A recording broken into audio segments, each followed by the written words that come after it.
दुसऱ्या बातमीतील UAPA आणि supreme court यांच्या निर्णयाशी संबंधित महत्त्वाच्या टर्म्सचे UPSCच्या दृष्टिकोनातून स्पष्टीकरण पुढीलप्रमाणे आहे. UAPA म्हणजे काय? UAPA म्हणजे अनलॉफुल ॲक्टिव्हिटीज प्रिव्हेन्शन ॲक्ट 1967. हा भारताचा मुख्य अँटी टेरर लॉ आहे. याचा मुख्य उद्देश काय होता? भारताची सॉव्हरेनिटी म्हणजे सार्वभौमत्व आणि इंटिग्रिटी म्हणजे अखंडता यांना धोका निर्माण करणाऱ्या कृतींना प्रतिबंध करणे हा याचा उद्देश होता. आणि हा कायदा जो आहे हा भारतीय नागरिक आणि परदेशी नागरिक या दोघांनाही लागू होतो. समजा जर कोणी विदेशी नागरिक जर या कायद्याअंतर्गत त्याला अटक केली जाऊ शकते. दुसरा जो पॉईंट आहे तो म्हणजे सेक्शन 43D5. याचा अर्थ काय आहे की बेल प्रोव्हिजन आहे. बेल प्रोव्हिजन म्हणजे काय? ही UAPA मधील सर्वात स्ट्रेंजंट म्हणजे कडक तरतूद आहे. यानुसार जर पोलिसांच्या डायरी किंवा रिपोर्टवरून कोर्टाला आरोपी विरुद्धचा गुन्हा प्रथमदर्शी म्हणजे प्रायमा फेसी जर खरा वाटला तर त्याला बेल म्हणजे की जामीन दिला जात नाही. सामान्य कायद्यात काय असते की जामीन हा नियम असतो की सामान्यपणे जर कोणाला अटक केली तर त्याला जामीन मिळतोच. पण या कलमामुळे UAPA मध्ये तुरुंग हा नियम आहे. तुरुंग हा नियम आणि जामीन हा अपवाद आहे. ठीक आहे. तुरुंग हा नियम आणि जामीन हा अपवाद बनलेला आहे. तिसरा जो पॉईंट आहे तो म्हणजे right to personal liberty.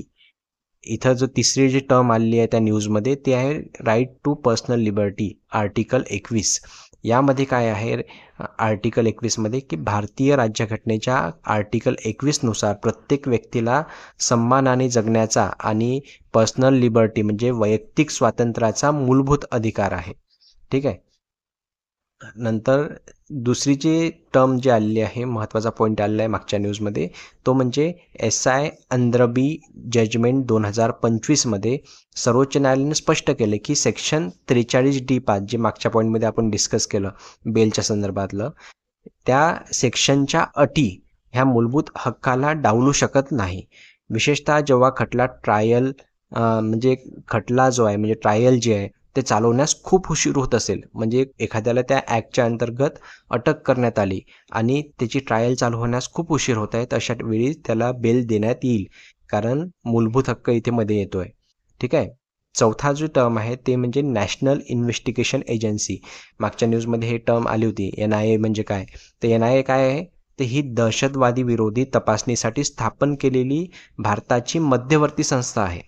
2008च्या Mumbai हल्ल्यानंतर या मतलब स्टॅट्युटरी बॉडीची स्थापना करण्यात आली होती आणि NIA कडे विशेष अधिकार आहेत. काय अधिकार आहेत? जसे की राज्य सरकारांच्या संमतीशिवाय ते कोणत्याही राज्यातील खटला स्वतःकडे घेऊ शकतात.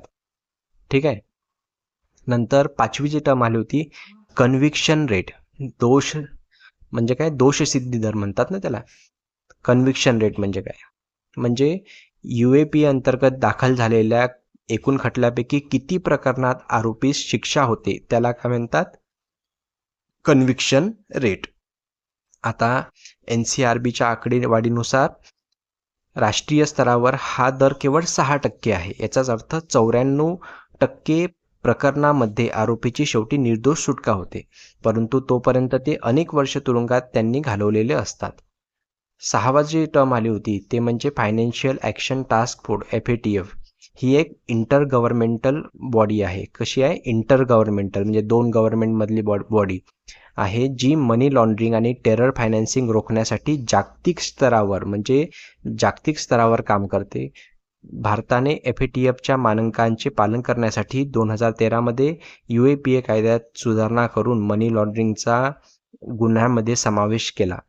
भारत 2010 मध्ये याचा 34वा सदस्य बनला. FATFचा कितवा सदस्य बनला? 2010 मध्ये 34वा. ठीक आहे. आणि 7वी जी टर्म आली होती मागच्या न्यूजमध्ये ती म्हणजे स्पीडी ट्रायल, जलद खटला. म्हणजे हा आरोपीचा संविधानिक अधिकार मानला जातो स्पीडी ट्रायल. जर तपास यंत्रणा किंवा कोर्ट खटला चालवण्यास खूप विलंब करत असतील तर आरोपीला जास्त काळ तुरुंगात ठेवणे हे ह्युमन राईट्सचं उल्लंघन मानलं जाते. नवीन निर्णयानुसार जर स्पीडी ट्रायल शक्य नसेल तर आरोपीला जामीन मिळणे सोपे होऊ शकते, म्हणजे त्याला जामीन दिला जातो. जरी UAPA ॲक्टच्या अंतर्गत त्याला अटक झाली असली तरी. आता या न्यूजमध्ये आपण काय केलेलं आहे की या न्यूजमध्ये म्हणजे आता आजच्या या व्हिडिओमध्ये आपण मागची जी न्यूज होती UAPAची जी द हिंदूमध्ये न्यूज आली होती त्याच्या महत्त्वाच्या टर्म ज्या आहेत ते इथे डिस्कस केलेल्या आहेत.